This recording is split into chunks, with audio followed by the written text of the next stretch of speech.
This has been a long time in coming. You know, we're having this conversation after 21, 22 years of thinking about this. Your eyes are burning. You smell it. There's dead fish around.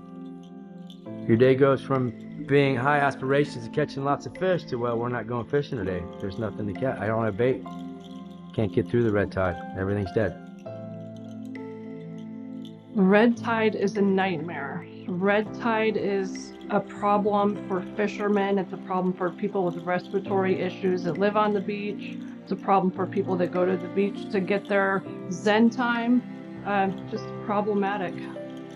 The red tide, when it's bad, you just can't really get away from it. I mean, and if the sea and the oceans are dead, what are we going to eat?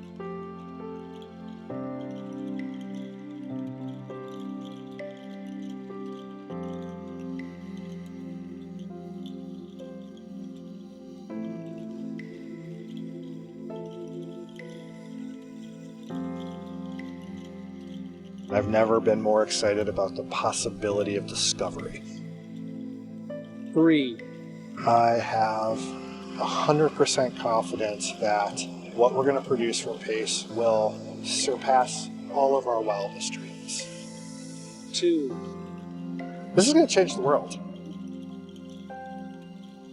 1.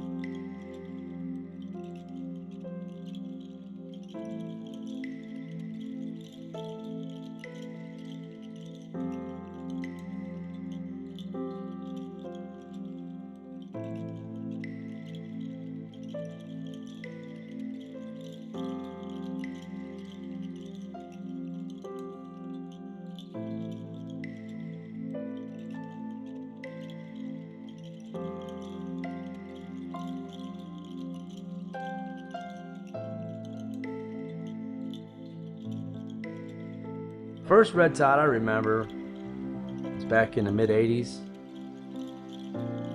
Don't remember much before that being all that bad, but in the 80s that I was driving test boats at the Mercury facility, and I was in a little slow boat, and the dead fish of all species were floating on top of the water, and that was one of the first ones and one of the worst ones I can remember. I remember just people complaining on the beach. No, it's a bad deal. What we normally do is we run offshore and catch grouper and snapper on a private boat that I run.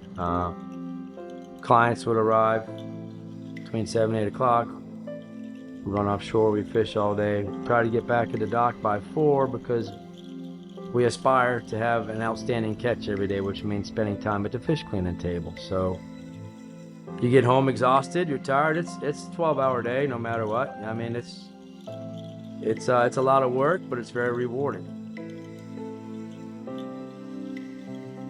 Well, it's my life, and it's everything. And we live in Florida. People come here to go on the water and catch fish and enjoy the beaches. And that's not happening when there's red tide and death all over the beach. We're lucky right now we don't have the red tide, but it runs people up.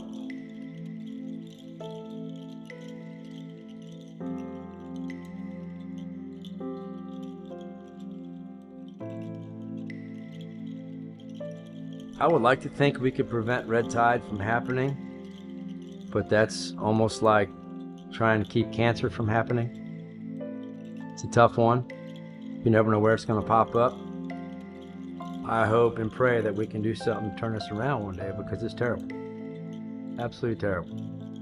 And hopefully NASA can get something going there.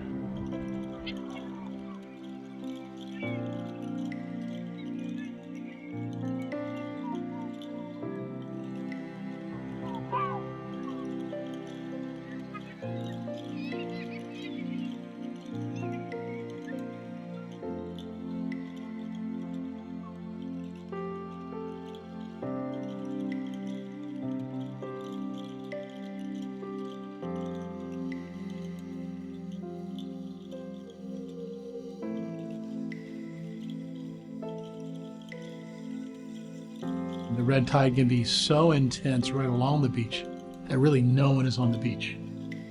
That's further magnified if the red tide has also caused low oxygen levels and caused fish kills. And so when you have 80-pound, 120-pound grouper or manatee dead on the beach, rotting, you now have biomass. You have rotting animals and that ammonia smell of rotting animals and rotting mammals and fish on the beach. The combination can truly make the beach just not tolerable for anyone. Since I've worked here, we had a period of about 18 months where red tide was on and off nonstop. It pretty much shut down the island. We had a large influx of patients. It was pretty much a daily occurrence, somebody calling with a respiratory problem. We have a hard time telling people to limit your exposure.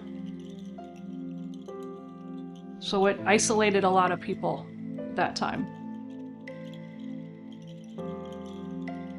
I think that the more data we have and the more science and the more funding we can direct towards science to better understand red tide, and the more likely we are to be able to mitigate and take steps to at least make some measurement of improvement in controlling, predicting when it's going to be bad, but also controlling just how bad it is, and lessening the suffering not only of us, but also of our marine friends.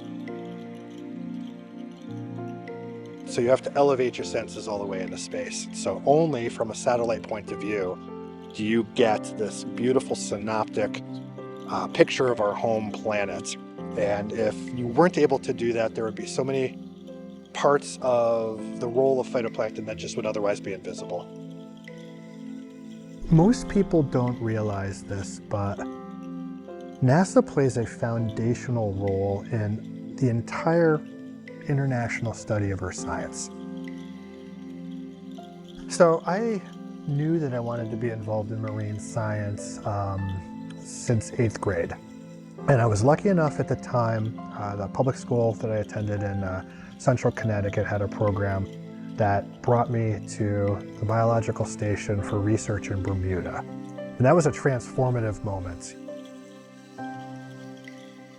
And it's not just learning how the satellite system relates to the oceanography I was already interested in, but I mean, good grief, I mean, the greatest collection of Earth scientists in the country reside here.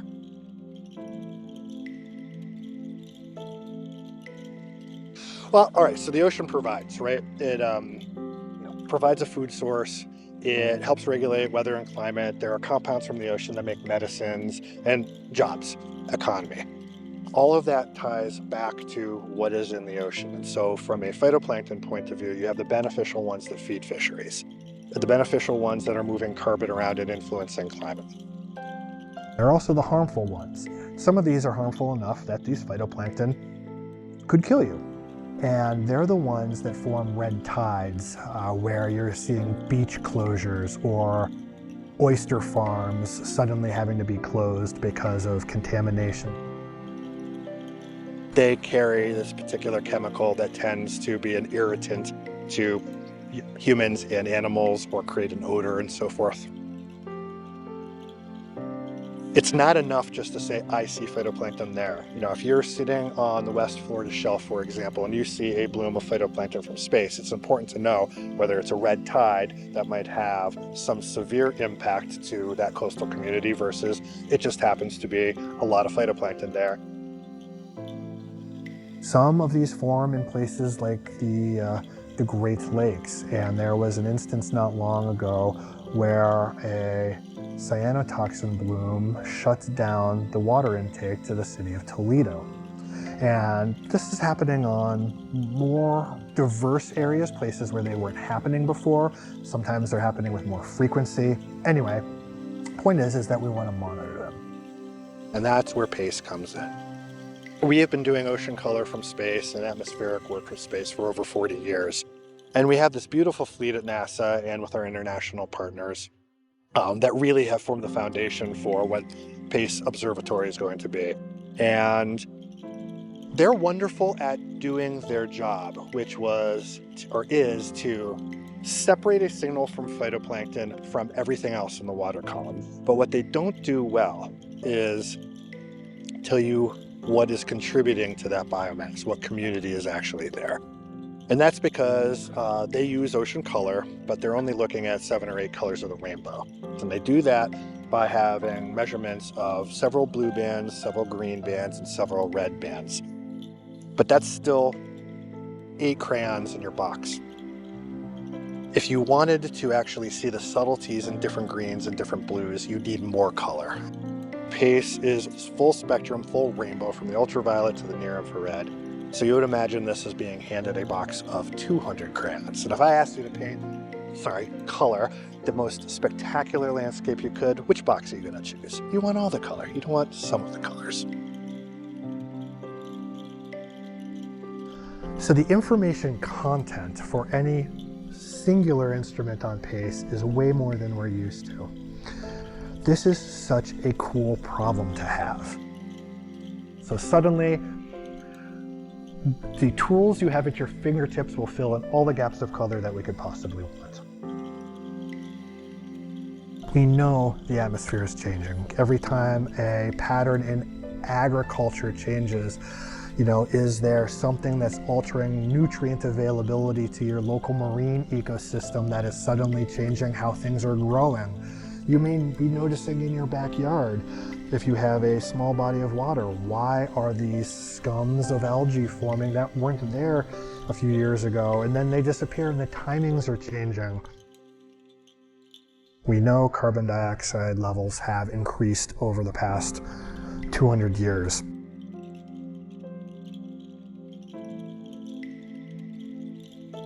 We know that it has warmed our atmosphere. Our warming atmosphere, the physics behind it, are starting to change how our oceans behave. Circulation patterns are changing. Places are warmer than they used to be. Currents are evolving to bring nutrients to places they once were not. In many ways, you wish you would have had these eyes in the sky forever because, that information is so powerful. So there's a lot of benefit from an instrument like OCI where you can reveal phytoplankton features and algae features that you just can't see with the instruments that we have in orbit now. It is going to provide really a quantum leap in the knowledge base that we have. It's going to change our foundational knowledge of things, and we are going to stumble into new discoveries that, I can't predict. The economy is tied to it, not just coastal economies, but it's easy to think of it in a coastal way, that there are fishermen, there are shell fishermen, there's recreation associated with this. So if you enjoy eating, or you enjoy going to the beach or being out on the water, phytoplankton play a big role in your life, whether you know it or not.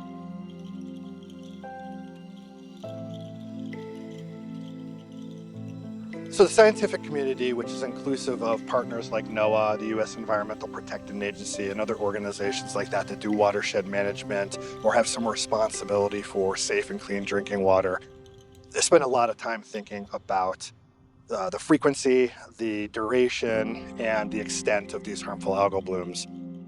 And I'm involved in a project actually that's really fascinating about using satellite data as a tool to start looking at longer term time series of these. So I don't know that anybody was specifically predicting a boom or bust of them over time, but they certainly are important enough, and resources to monitor them are scarce enough that using satellite information to start studying harmful algal blooms has been really, really popular and becoming more of the forefront of that field, at least from a management point of view over the past 10 years or so. And so the real origin of the PACE mission is circa 1999-2000, where Seawolves was flying and successful. Modus Terra had just launched. And at that point, the ocean color community had a whole new playbook for their research. And those missions were so successful the scientific community really started diving into, well, if we had to do this again, what happens now and what does that look like? And that evolved into a series of studies conducted at Goddard and elsewhere with collaborators from all over the country.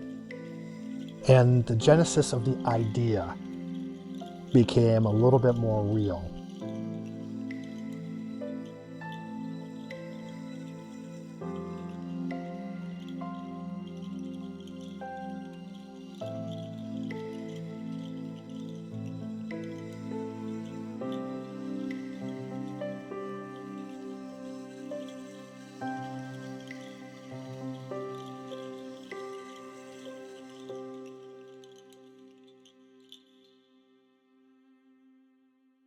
It would be so profound to have a new ability to look at this blue marble. You know, we're all citizens of Earth. Why don't we want to be watching it every day from space?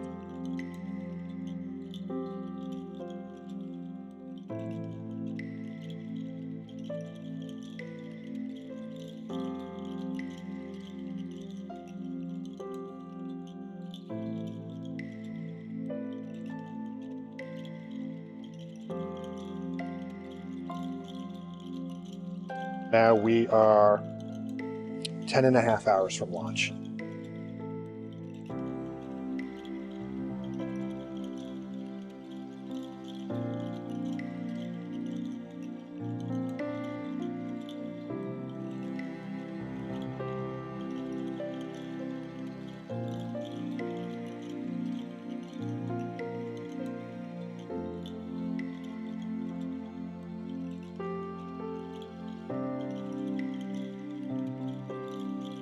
The deeper dive we take into the relationships between land, ocean, and atmosphere, the more we realize we don't know and we need to learn. It's going to revolutionize and allow us to take this huge volume of information that we've never had before and actually dissect it and interrogate it in really, really interesting ways. And we're going to start learning causes and effects, or just interactions and how different parts of the ecosystem start piecing together.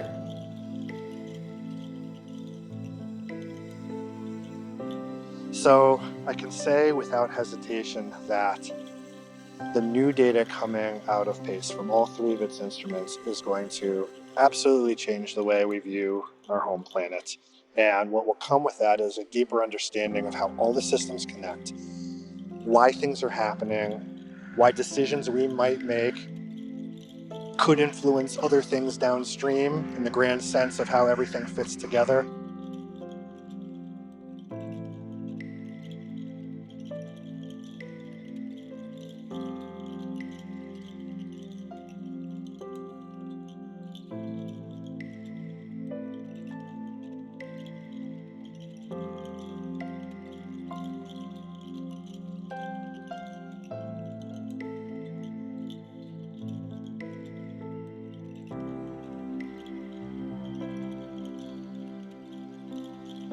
My 10. 10, No. 9, 8, 7, 6, 5, 4, 3, 2, 1. Booster ignition. Full power engine and liftoff of the Falcon 9 and PACE.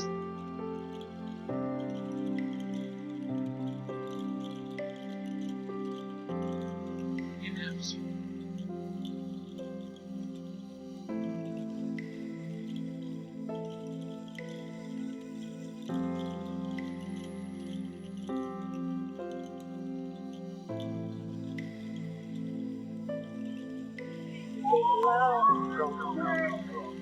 Oh my gosh!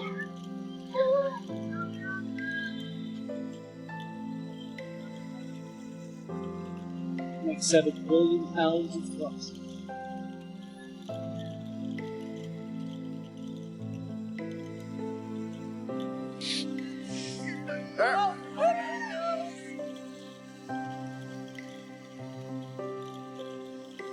Come on, girl.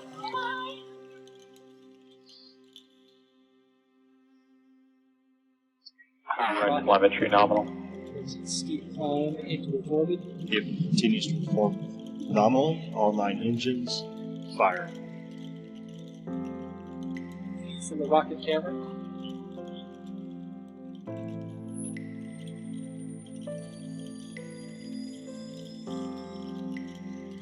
Show has started. Head back, engine show has Set the stage. Looking inside, there go the ferrets.